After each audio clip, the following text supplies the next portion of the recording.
pedagogical approach or classroom management. So, peer as evaluators. It is a type of performance evaluation that is done by one or more people of mass supervising. It usually done among the members of the same team. This method employed to preserve the quality standard at a desired level and improve productivity and performance. So, it is a peer-to-peer evaluation. So, if a teacher, ang comment sa iya or mag-observe sa iya is her or his or her colleagues. So, if a math teacher, ang comment sa iya is math teacher gapon kay Guarman na matching competencies. So, dili pwede nga ang Filipino mo comment sa math kaya wala mo siya alam kung saan ko sa math. Right? That is understood. So, it usually done among the members of the same team. So, the same team, same sila of discipline. For example, math major, so, para sila. For example, anak na school, kung kasi ko yung colleagues din ha, muna ko doon ang mga comments sa ha. So, we are all familiar with that. Kabati mo nang mag-observe ang principal. But mostly, the evaluation, ang mag-evaluate na is ang supervisor, which is to be discussed later on. So, this method employed to preserve the quality standard at a desired level and improve productivity and performance. So, need ang evaluation to monitor the performance of a teacher.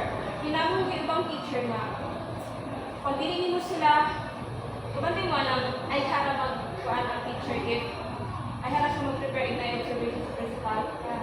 So, pinaagi sa evaluation, monitor o ma-improve ang performance of the teacher.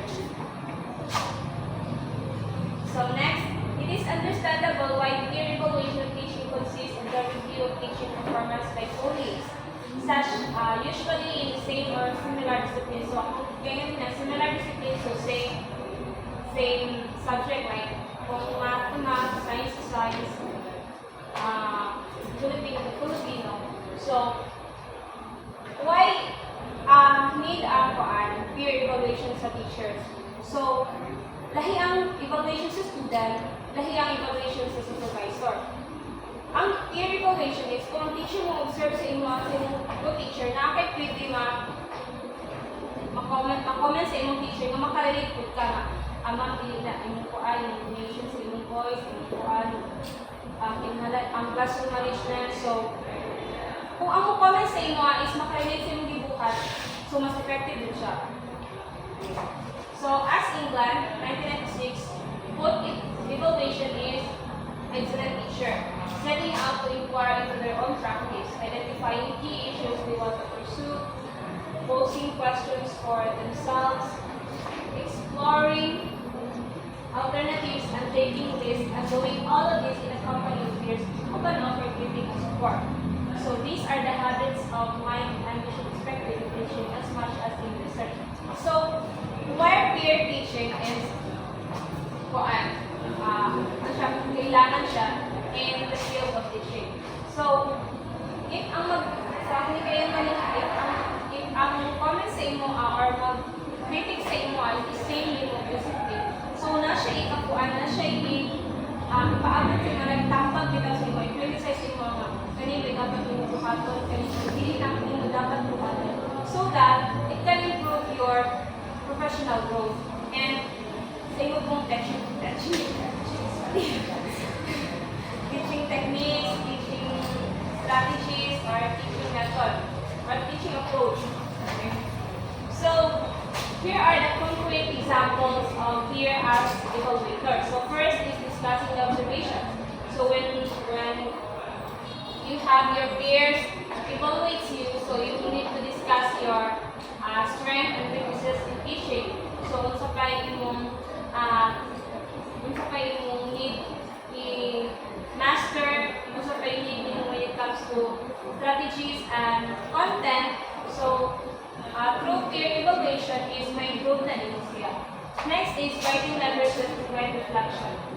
So, of course, to formally it should be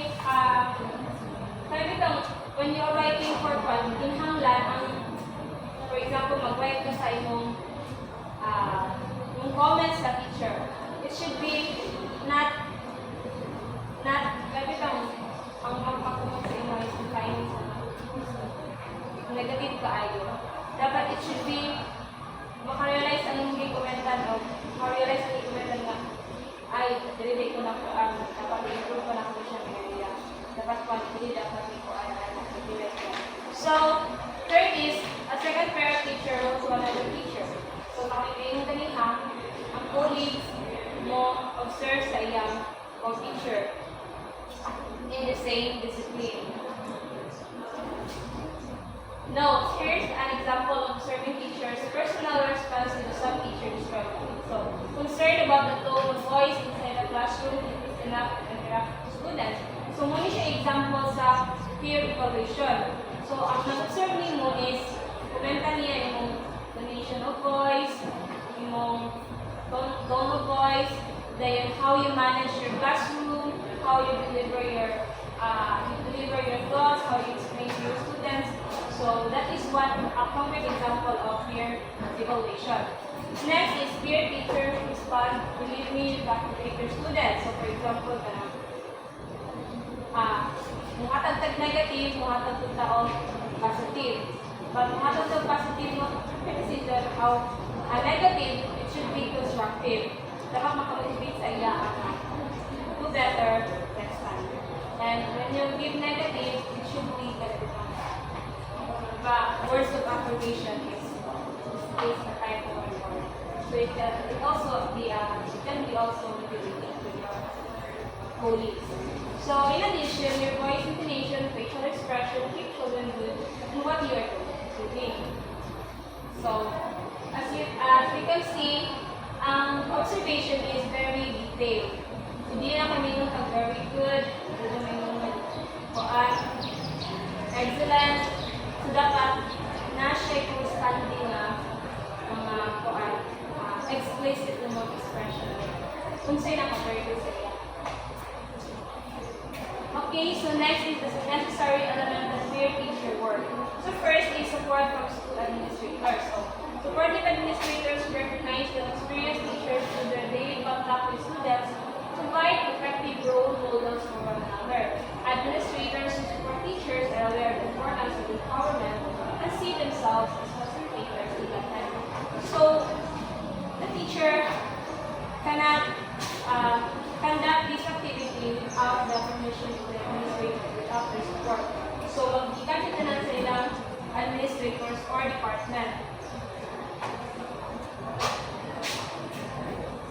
Is trust. The foundation for productive communication opens the door for self-evaluation. So, need yun ang trust. Okay, say, hindi man naman ko ibang teacher diba na yung mga personal biases. So, when trust is your foundation, so makarelate naman, those commentary words are really for your growth as professional. So next is time. As with anything else, we hope to learn and grow from this process also takes time. Sometimes, above and beyond is okay. So, when we learn, it is just not inside school, but also outside, in our everyday life. So, however, the spend is well worth the escape. Voluntary. If teachers feel coerced by other teachers or administrators, the necessary foundation of trust will not exist. So, if walay trust, so walay, if ang kuan, something, and you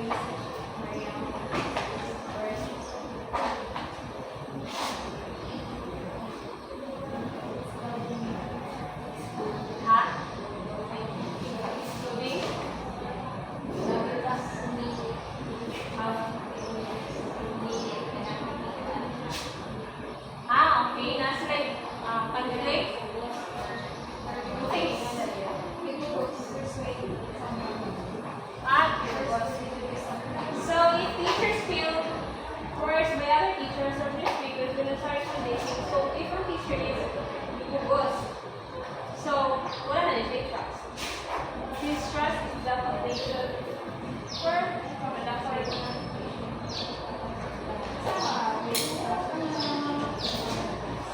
Like for example,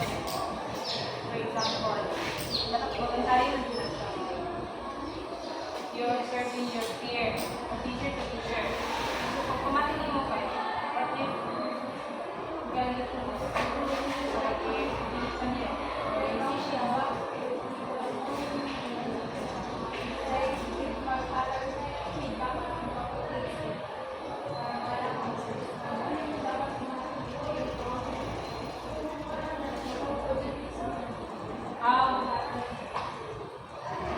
Yes, I get your point. May ma-force or ang teacher is wala na siya sa iyong colleagues. Okay? Thank you for that, Martha. Next is supervisor as educator.